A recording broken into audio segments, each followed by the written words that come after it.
Hello and welcome to the Greenway Outdoors podcast. My name's Kyle. I'm AJ. I'm Jeff. I'm Ryan. And Ryan's got facts. But before we go into the facts that Ryan wants to talk about, we're going to talk about current events. Mm-hmm. Current events to us. Current event number one is about a year and a half ago, so not that current, but it's getting there. A year and a half ago, I was at a Bass Pro Shop event in Kansas City, Missouri, with, at the time, the head of marketing, Cole Poplinski. And Cole roped me in to go into the casino with him the one night. Now, I don't drink alcohol. I've never done a drug. Cole doesn't have a problem. No, neither. Oh, yeah. I was getting known bad boy, Cole Poplinski. No, I didn't mean that. I just mean I don't have any vices for the most part, except for caffeine. You went as friends. So, yeah, we went just as friends, him and I. So we go to the casino, and the UFC fights were on that night. So we split a Caesar salad, and we no, I'm just kidding. I'm kidding. We did order just friends. We did order Caesar salads. We went and watched the UFC fights because there was like a barstool thing there. So he like got me into sports betting there. So I like made an account, and then instead of spending $50 at the casino, where I'm just gonna throw the money away, I was like, oh, well then if I'm gonna spend $50 tonight to hang out with just a friend, then what I'll do is they just keep saying it to make it weird. Just a friend. I would throw $50 at something at least I know about, as opposed to that, rather than just press it brain dead. Pressing the buttons. Yes. Come on, cherries. Wild cherry. So that was a different room, but so I threw $50 at it. That night, I ended up turning that $50 into like 150 on a couple UFC fights. I was like, okay, well that's kind of fun. Ooh, I like this. I have never put money in again other than that original 50. And I am inching closer and closer to the $5,000 mark. I have turned that into over time. And I've just been doing bets here and there. Can't stop. With your new vice. Well, it's a vice, but it's like, I don't know how to explain it, but I still don't think of it as money. Yeah. Because I only put that $50 in, and I would have spent that anyways. There's no vice if you're not blowing money. You're not down. I'm building money, and I'd like to see the stock, other than maybe Bitcoin, that could turn $50 into $5,000 in a year and a half, 2 year period. Yeah, that's true. So I've been. I know a lot about football too, the NFL. At one point, I was obsessed with the fantasy football and dominated in that. I helped you with yours, but then they started kneeling for the national anthem, and I just got such a bad taste in my mouth. You weren't into that? No, I was not, believe it or not. No, I think we should stand for the national anthem, believe it or not. But I just got such a bad taste that I kind of quit watching it, then kind of lost my way, and then switched to college. But then I was watching college football and paying attention to that. Well, those college players went on to be NFL players a few years later, and then once all this started happening, I was like, oh, well, now I know a lot about the players that are in the NFL. So then I started doing it again with the money that I was making through the original UFC bets, and most of my money has come from the NFL. And I did a 5 or 6 leg parlay. What was it? Six leg parlay.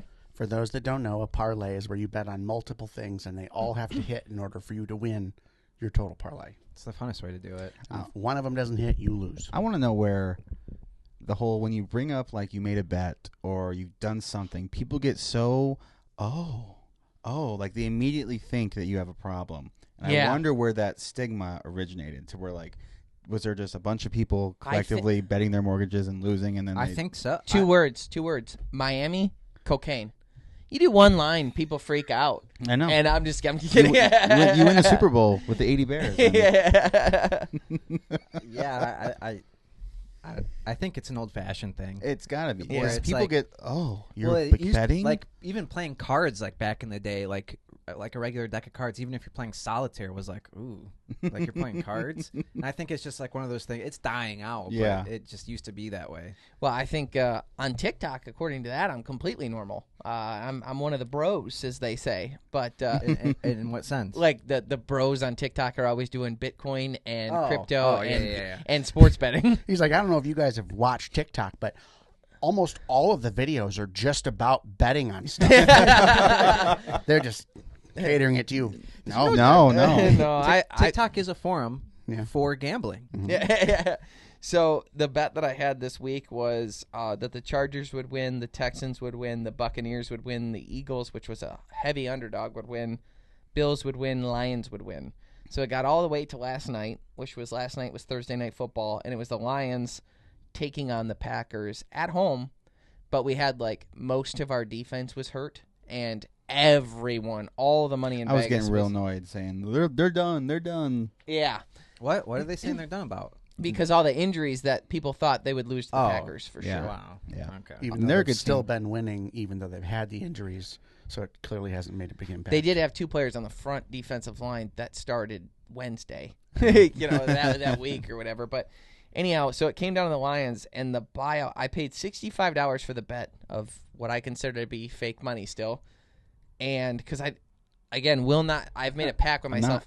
I will not take money out of my account and spend any real money. I will only bet with winnings from the original 50, and that's that. And if I ever lose it all, then I'm out.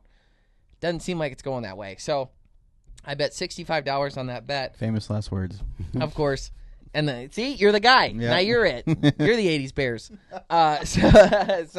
So then they were offering me a buyout, but at $65 stake, the odds were plus 1,539, and the potential the payout would have been $1,065.39 before the Lions game started. So I'd already gotten 5 of 6 done.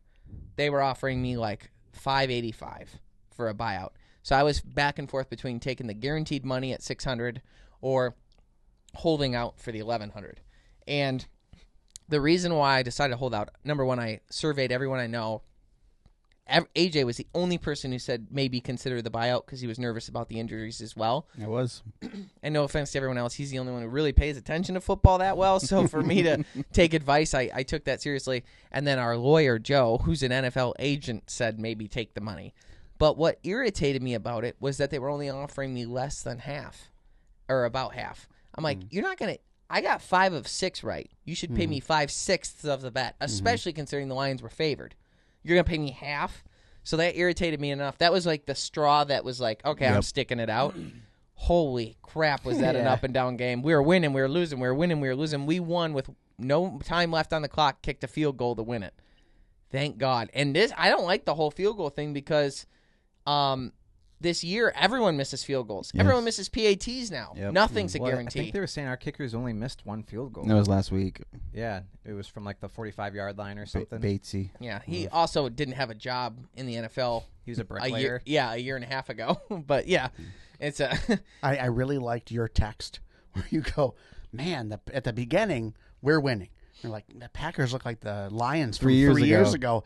And then within 15 minutes, it was like, oh, no, now we look like the Lions from 3 years ago. Hey, we're back up again. Okay. Oh, no, we're down again. Yep. It was back and forth. I mean, that was a crazy game to watch. Did you watch it? I only watched. I watched up until pretty much you said like where I could notice the Packers were kind of lessening, and then I got distracted doing something else, and then I don't think I watched it until the field goal. So I went back and I was like, oh, we are tied. Yeah. Yeah. AJ said I had big cojones for sticking it out. They offered the highest buyout they offered me during the game was almost $900, and the lowest they offered me was $200 when the Lions were down. Oh, wow. 900 would have been tempting. Yeah. It was, but when it offered it, I was thinking about it, and then like I missed the window, and then there was only like a minute and a half, 2 minutes left, which we still didn't know who was going to win. And they took away all buyouts. Oh, they shut it no down. Yeah, kidding. so then I was like, oh, well. I'm in it. Well, I'm in it now. Yeah. I'm in the deep end. Yeah. So don't gamble. But we won. But if you're gonna gamble, be smart about it. Which brings us to our next segment, Kyle's picks for next week. Yeah. Hey guys, thanks for tuning in. This is what we're gonna do. Get ready to buy your girlfriend that diamond ring because I'm hitting you with these 6 legs, guaranteed to hit. If somebody doesn't, 100% of your money back. no. If somebody doesn't, if we don't hit on this, I'm paying $100 to 2 people in the comment section that share this video. All right, wow. let's get started. Yeah, You're in it. That's what I'm seeing on TikTok every day. Is that what they do? Yeah. Like what I just said is at the beginning of every video in my TikTok Holy algorithm cow. right now. Holy cow. I know. And then I was telling my mom about it. She was like, she was pumped about it, and she goes, she goes, what are you going to do once NFL's over? I go, nothing. I don't know enough about anything else, and UFC is far too volatile. Yeah. People lose all the time. You were good about that for a minute. Yeah, I still probably pretty good, but not good enough. Not like this, where it's like week in and week out. I mean, and how fun is it to bet on basketball? It's not. No but no one's watching that. We're these days. week 12 in the NFL, and I've had 1 week where I wasn't profitable. So that's that's basketball might be the worst sport. Yeah, it's a bunch of dudes walking. Do you know what basketball is? There's one thing they do is run. Games I've watched seem very boring, and it's like I'm used to watching college basketball where they're going, and then you watch that, and then watch an NBA game, and it's like it kind of seems like they're walking. They don't seem like they're doing a lot. Yeah, they've grown to not care about the regular season, taking days off, stuff like that. So it's kind of. I never really liked watching basketball. Yeah. Although when I was Pistons heyday was fun. When I was a kid, though, however, I thought basketball was one of the more fun video games as far as sports goes. Mm-hmm. I enjoyed that. So I don't like it. You don't like it at all? I like playing it. I used to play it all the time. Like our group of friends, we were always playing basketball, but to watch it. That was one of our top sports to play, too. It was fun, so fun. As a kid. Joe D's backyard. Yep. And then he had a pool, so you just go right in after. Mm-hmm. And it just dunked from the pool. Too far away. Probably die. Probably, yeah. It's an above ground pool too, so not great. It was heated. The sides of it are held up by the water. It's one of those pools. Yeah. Oh, I passed. I passed his house. He doesn't live there anymore, but I passed his house the other day, and it said there was a sign in the front yard that said "Cat Ladies for Harris." So wow. That house probably sucks now. Stinky. Yeah. Yeah. Oh yeah. That house smells terrible. You can smell that house from the sign just looking at it. Yeah. You know what that house smells like. Pee and shame. So, right, Jeff, you were doing some research for elk. I was. We recently had deer season. We hunt in the northern lower peninsula, which is where I think all of our elk population in Michigan is. But they're all on the northeastern side of the lower peninsula. We're way on the other side of the state, and they had a sighting of 3 elk in the county that we hunt deer in, which is wild. Really? Cool. There was a we had it on our trail camera. Mm-hmm. What? There was a bull, a cow, At and Pete's. a baby. Elk. So they're not only are they there, but they're reproducing there because there was a baby. Oh, please. With them. There was a baby and a dad and a mama, but they don't have like family units like that. Right. But, and what was interesting was Jeff and I were there duck hunting, and then we timber doodle hunted that day in the where you shot your first deer. Mm-hmm. Is exactly where the elk was standing. Mm-hmm. Oh wow! So on the trail cam, you see us go by, and what's really interesting about this is we're going in, and we're in like super. It's like really grown up in an area over there. So I'm like wading through stuff to try and flush birds for them. And something huge was like going through the brush away from me, and I was like, "Oh, bear for sure." But now looking back, the very next photo on the trail cam after us was the big glorious elk standing there. Now I feel like I would have seen him, but maybe not. Maybe it was like the way or where he was. It was pretty close to me when it blew up. I just assumed a bear and maybe didn't even really look that hard. Yeah, you'd never suspect. That's elk. crazy. I'd have been pretty shocked. Mm-hmm. Now, for those of you who don't know, elk in Michigan were extirpated. We used to have them. We had eastern elk, and then they got overhunted and habitat loss and stuff from logging and things like that. The last one was hunted in Michigan in 1875, and then they were extirpated from the area as a whole in 1877, I believe, and then they were determined extinct in 1880. So at this point now, there's only western elk, so Rocky Mountain, Roosevelt. So then for the next 20, 30 years, there were no elk in Michigan. Then they decided they wanted to reestablish a population, so they brought Rocky Mountain elk over to Michigan. I want to say there was 10 of them or something like that. Bring them into the state, and then within 20 years, there's already potentially a huntable population. So they're trying to bring them back. But they don't let people hunt them until 1964. And at that point, between, I think it's 1919 and 1964, they went from that original 10 to 600 or 700, I believe. So it was like pretty solid. And elk take up a lot of territory. I think we have 800 in the state right now, and they take up about 800 square miles. So they they come together in herds, but they also spread out and travel a big distance. So wow, 800. I would not. Well, they'd have to if they were tired of the relatives. If it only started with 10.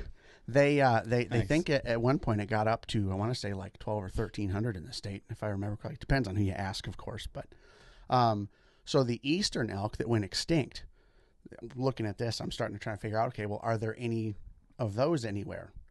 And there's two stories that people tell that they probably don't exist anymore, but they're Bigfoot now.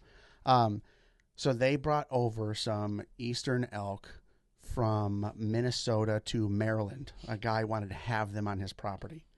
Well, then later on, he decided he didn't want them anymore, so he donated them to New Zealand. So there's now eastern elk in New Zealand, and those are potentially the only 10 left. Oh, we need to get our hands on those. Yeah, and then spread them out. I'm just kidding. But unfortunately, over there, they can reproduce with the red deer. Yeah, so they're just going to get washed out. They think there's a lot of hybrid stuff going on over there, but the odds that of 10 elk, some of them remained pure in New Zealand over the next 50, 60 years. Yeah, you hope those elk had a tinge of racism. You know what I mean? Because if they did, then they'd hold that bloodline. Mm-hmm. You know? And then the only other Bigfoot elk sighting was in the UP. Sault Ste. Marie. Mm-hmm. It's kind of like Texarkana, where it's both in Michigan and in Ontario. Yep. And on the Canada side, there was just a random sighting in the 80s of elk. And there's like, well, there really shouldn't be any over here. So they're wondering if they're eastern elk, but they haven't really been seen since. So there's no elk in Canada on that side? If there are, they've been reintroduced and are Rocky Mountain or Roosevelt. Okay. Yeah. I think they're still out there. He's out there. I believe. Yeah, the Bigfoot thing. What's interesting is, it's just a bit of a conversation piece, but the way interbreeding happens is like when we went to Idaho and the native cutthroat trout there, they were interbreeding with the rainbow trout, and because of that, the cutthroat were native, the rainbow trout were brought in. What happened was when people were getting home from World War II, they wanted to fish, and they were fishing hard for food, and that was like what one of the main food sources was there in Idaho. We're talking about the Snake River, and the problem at the time was people would keep everything they caught and eat everything they caught, and they were knocking down the cutthroat trout numbers like crazy. So they had the idea to bring in rainbow trout, release those, so people could still catch fish for food, but then that would kind of protect the cutthroat trout because people would keep the rainbow and let the cutthroats go. And it worked. And in many ways, the rainbow trout saved the cutthroat trout. The real issue came later was then they would start interbreeding with each other. So you're getting cut bows, which is a hybrid of the two. The Greenway Outdoors is brought to you by Ram Trucks, built to serve. Bass Pro Shops and Cabela's. Your adventure starts here. Savage Arms. Better comes standard. Nosler Ammunition. World's finest bullets, ammunition, and brass. Boss Shot Shells. Superior made and American made. Carlson's Choke Tubes, the only choke tube we've ever purchased. Onyx Hunt. Know where you stand.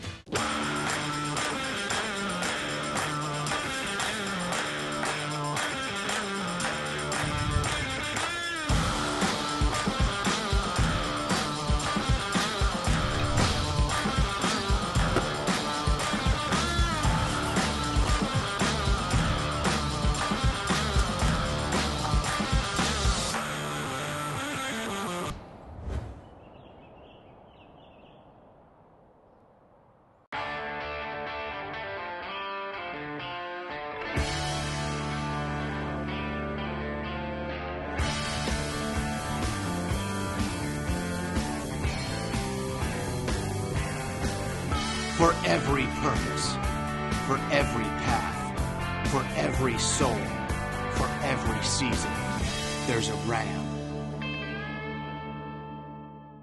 The Greenway Outdoors is brought to you by Ram Trucks, built to serve.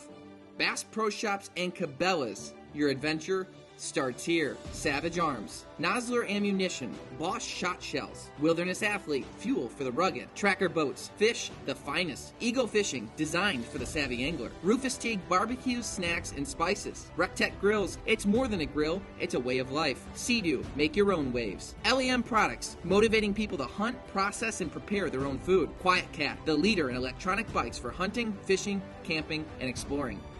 The Savage Model 110 with AccuFit is the only rifle fit for you, no matter who you are. Featuring 5 adjustable comb risers and 4 length-of-pull inserts right in the box. For predator, big game, and at long range, it's easy to get a customized fit that rises to the occasion. The Savage Model 110 with AccuFit, built to perform, fit for you. Savage, where better comes standard. Consistency. That's what you aim for with every practice shot. So when you're out in the field, you get that same consistency every shot. With Carlson's choke tubes, consistency is what you'll get. Our choke tubes are long-lasting, high quality, and made right here in the USA. Carlson's choke tubes, pattern tested, hunter approved. Find out more at choketube.com. If you want to be here, it all starts here. At Bass Pro Shops and Cabela's, we have the widest selection of the quality brands you love to get you outdoors. Whether you're a seasoned pro or just starting out, our friendly, knowledgeable outfitters will help you find the right products for your next trip. Shop with confidence with our low price guarantee. Plus, club members save even more on great gear with exclusive member pricing. Bass Pro Shops and Cabela's, voted America's best outdoor retailer. Are you anxious to get going? Knowing that the clock is ticking and time truly is the most precious commodity in the world? Then you, my friend, are in good company.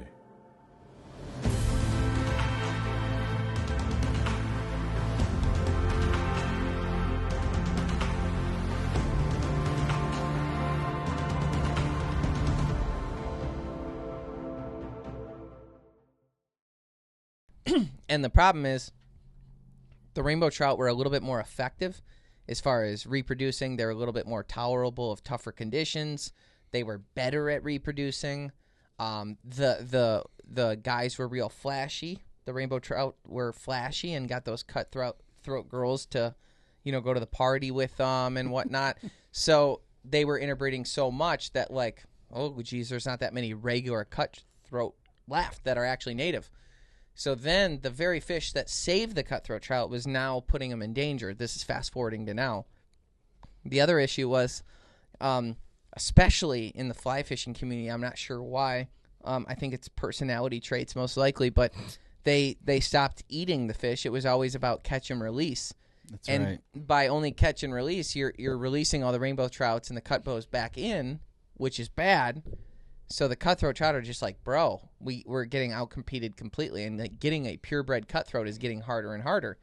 So what I like about Idaho Fish and Game is they take like a survey, and they're like, here's all the things we could be working on. What's most important to you? And the people were overwhelming in Idaho, voted that one of the main things they were worried about is the future of the cutthroat trout, their native fish. So what Idaho Fish and Game started doing was they would go out, shock the water, have all the fish come to the surface, scoop up all the rainbow trout, and move them to another river system that wouldn't impact cutthroat. That way people could still catch them. They're not getting rid of the resource, because a lot of people are like, what are you doing with our fish? So they just move them. And we actually got to do this in an episode when we were a part of it. It's on our YouTube channel right now. And when we went and did it, I mean, I want to say it was 600. It was a very high number of fish we caught and moved. It was a lot. Might have even been 900. It was either 600 or 900, I feel like, and 8 didn't make the journey. And we took those fish to use them for studies. We drove them a long way, too. Like Not according to them, we didn't. Yeah. By Idaho standards, we went 2 blocks. Yep. Yeah. But any Just normal down the road. person knows it was 3 hours. Yeah. But yeah, we drove them a long way, let them go, and we only lost 8 of them. And those 8 we used for scientific reasons, so they didn't get wasted. And then we gave the cutthroat trout in those river systems a fighting chance. And that's the kind of stuff that you find. I would be interested to know, when you say the New Zealand thing, what is the like? Are they happy about those elk getting there? Or they're like, no. They are considered invasive, and Wow. they treat them That's like funny. invasives. Wow. Yeah. Yeah, it's pretty nuts. It's like the axis deer in Hawaii. Mm-hmm. It's really weird to hear people say invasives in that situation. We were just on the phone with Chuck, who is in our moose episode as well as our bear episode that's coming up. I think he's in that just for a second there. And we were talking about Texas and like what is considered native and what's considered an invasive. And he said one of them was an invasive in Texas, and I thought it might have been elk. Do you remember what that was? I can look it up really quick. I believe it was elk. He's been flinging a lot of potential ideas because he just wants to hang out with us. Oh, right. Should have came to the premiere. Yeah, yeah, right. But he has access to a lot of land. Didn't he break his neck? The Texas Parks and Wildlife Department considers elk to be an invasive species. This means that there are no restrictions on hunting elk, and the TPWD can eradicate them as part of its internal policy. However, some argue that elk are native to Texas and should be reclassified as a game species. Here's some more information about elk in Texas. Elk were once native to the Guadalupe Mountains, West Texas, but were hunted near extinction before the 20th century. In the 1920s, landowners and state agencies reintroduced Rocky Mountain elk to the Trans-Pecos region, or PECOS, P-E-C-O-S. Elk can adapt to a variety of habitats, but prefer areas with a mix of meadows and forested lands. Today, there are 5 small herds of free-ranging elk in Texas: Guadalupe Mountains, Glass Mountains, Wiley Mountains, Davis Mountains, and Eagle Mountains. The concerns are that habitat conflicts. Elk can compete with mule deer for habitat and crop loss.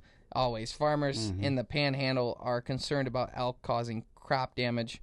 And then, of course, there's got to be something because CWD is the COVID of those animals. It says elk are exotic species that are susceptible to CWD, a disease that requires mandatory testing. It's crazy they're calling it exotic when it's only a state away. They're in Arizona. Right?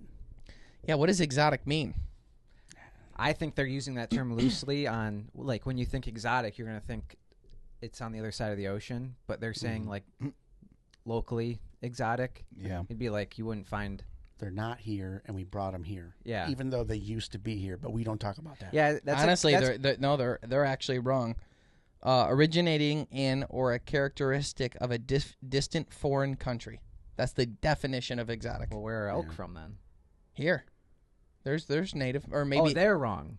Yeah, they're wrong. You're not. The Texas wildlife is. Yeah, but they're classifying them as exotic because that's I figured. a category of animals you can hunt for. So they just lump them in with them. I don't know, man. Yeah, and it's kind of lame to the be definition. Like, they were here, but they're not now, so they're exotic. Mm-hmm. So shut up about it. Do the thing. We're going to kill them. You kill them. Don't come talk to us about it. Anyhow, Chuck had an area there in Texas, and I said, we don't want to do high fence. So it cannot be high fence. It's got to be free ranging or such an obsessive amount of land that it's still free range. It's just we met the right oil tycoon. Right. Yeah. And he says he has exactly that, where they have mule deer, elk, and aoudad running around. And that the aoudad and the elk can be shot whenever you want, and the tags are very easy to get. You just need a hunting license, I guess, or possibly. Yeah. So if we can go shoot, I've never shot a mule deer. You've never shot an elk, so if we can go hunt mule deer and elk, that would be pretty cool. That'd be pretty awesome. So Jeff's working on that, and getting tags in Texas is pretty easy. Yeah. What do they say about the mule deer meat? I actually asked that question. It's the same thing, and I talked to Jared from Onyx about it. He's like, no one could tell me the difference between if I cooked mule deer and whitetail. No one's going to know the difference. Nice. It's a myth. They're wrong. It's good eating. I believe it. Joe Rogan says he likes it better, so I'm just excited to try it. It's different than people are used to, and then they don't know how to cook it properly, and then it's a waste. People suck. Yeah. They did the same thing with pronghorn. Pronghorn's bad. And that was fantastic. No, pronghorn. You let your pronghorn rot in the back of a side-by-side all day in 80-degree weather. I think people forget too that like the meat is actually like meat in general from game animals is like I remember when I was first learning to gut a deer, and my dad was like, "Do not cut the piss sack," is what he called it. Yeah, and do not let that get on the meat. Bladder. And we had a yeah, you must have read it wrong. Yeah, we had that was it. We had a hose up there though, so like the one time I cut it, I'm like, big deal, just spray it off with the hose, it's fine. but it gets in there. Mm-hmm. Yeah. You know, it's like the way I explain it is like if you're not careful, pour lemon juice on something for a minute. You know what I mean? It's going to taste like that. Forever. It's acidic, no matter what you do. marinade. Yep. Yeah. So I just think people aren't taking care of their game. No, I agree. Yeah. And it's so hot there. It's got to spoil so quick. But what bothers me about it too, so I just did a goose hunt yesterday. I had one of the most fun days of my life. Mm-hmm. There's a vlog probably out now when you're seeing this, where we went goose hunting with my buddy Colton. And Colton is a guide for Great Lakes Outdoors, I believe is the name of it. But he's the owner's name is Chris, and his handle on Instagram is like Michigan Duckman. Super great people, awesome. Colton's like, hey, I think I have a field that is going to be good for geese. And I go out there, and we ended up getting one. And then the next morning we went jump shooting a river and pounded them, and it was so fun and got a bunch of great meat. And the vlog's really entertaining. It's jump shooting is fun. Like jump shooting, like sneaking up on them and getting the beat on them. It's really cool. Anything with a little more movement is fun. Mm-hmm. Yes. Well, I felt like I was really hunting. Yeah. You know, and Colton has... Rather than waiting. Right. He's got permission on so many different pieces of property along the river system. That's like, we just keep moving up, find geese. If we don't have permission, we'll just walk up the door and ask permission. Like, most people do not care if you're going to go shoot geese. So cool. Yeah, like most people don't care. It was so fun. So anyhow, we went and got a bunch, but I was talking and I just kept saying like how pumped I was about the meat. He's like, it is funny hunting with you because you're the only person I hunt with for geese that is like pumped about the meat. I was like, what do you mean? He's like, dude, like when we're done hunting, like with paying clients, a lot of times they come out and they like want to do the hunt and stuff, and you're like, all right. And you're like giving them the geese. They're like, oh no, it's okay. You guys can have it. Like they like try to find ways to get out of it. Now I don't know the laws or the specifics on it, but Colton's like, we can't accept it, and like we can't process it for them because you have to be like certified in a different thing. Really, he just has like so much of his own meat. He's like, I can't take anymore. I don't want it. Right. So he's like, it's illegal. Yeah, it might be. I don't think so though. And he said, so there's Amish families right up the road that would like love for you to give them their meat. So that's what he tells people, but. I was like, so how many, like, percent-wise, how many people are, like, stoked about goose meat on these hunts? He's like, 5%? And you?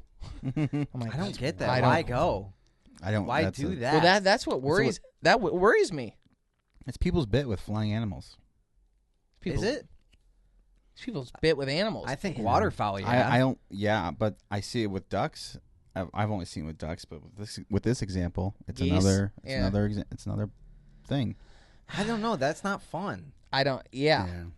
Well, I'm so excited about corned goose. Mm-hmm. It's like part of the push of like even continuing to go when it was 14 degrees outside was like I got to get goose for Christmas corned goose. Everyone loves it. I don't want to let anyone down. And then like people just don't even want the meat. I just don't get it. And I think part of it is like they just simply don't know what they're doing with it. And I mean, YouTube exists. I know, but I don't think a lot of those people know either. Yeah, I don't think they do either.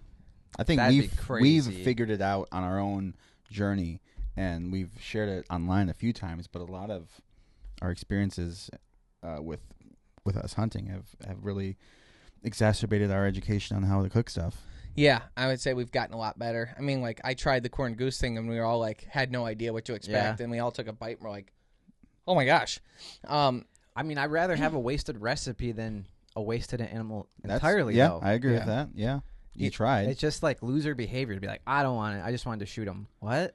I think about this is one that's been kind of bothering me a little bit in a weird way lately. Is like like when we were kids, we'd like take our BB guns and just go shoot frogs. And like looking back on that now, like I feel guilty about it because we're just shooting frogs. Yeah. No reason. Yeah. Just having fun. Did the same thing, and I agree. And I think I'm like, oh, that's kind of killing small animals. It's the first step. It is. You better watch your mouth. Jeff and I had involved parents, so we didn't do that. But how was Metro Detroit? Okay, more pheasants than you had. No, just kidding. That's a good one. Yeah, it's Quick funny. too. There's a lot of pheasants in downtown Detroit. That's where our entire population is. Makes no sense. So that's just fun to throw into any conversation. No, I get what you're saying though, and I would feel pretty guilty. I think where I feel it the most too is like you wound an animal, you shoot a duck and it soars down, and you look for hours and can't find it. It's really frustrating. Yeah, and you feel real bad. You should feel bad, like ashamed, even like just terrible. I knew he was going to do that. So you got a bunch. Cue the meme of Kermit flying off the roof. Yeah. I really like that. I use that. That one's the best. It's the best. It's the best one to use. That GIF is if you're minorly inconvenienced. No, I won't be there for another 5 minutes. Jumps off the roof. So we've been kind of flying around the geography and states of the United States, and some of us here have difficulty with that. I won't say who, but some people have issues with geography. Like generally don't know where stuff is. Like, some people have I didn't issues say. with I'm being not away. saying who. I'm not saying who. Some people have issues with being away from home. So. I'm not saying who. This doesn't have to be the slobber knocker you're trying to make it. It's not a personal attack. I'm not supposed to name which one of us is bad at geography, but Kyle's bad at geography. I was a Jewish doctor. Yeah. So I put together a list of just fun geography facts. He pulls up a map of the United States and he goes, so we're going to go through this. He brings up puppet hands. Yeah, he's like, I'm Texas. I'm at the bottom. So they're just general facts. Some of them go into on a more global level. One interesting fact to start it off is Wyoming only has 2 sets of escalators. Hi guys, Jeff here. Unfortunately, we lost all the audio for the second half of the podcast. Personally, I blame AJ. So we're going to have to wait to learn all of Ryan's interesting state facts, so make sure you stay tuned to next week's podcast. Stay green.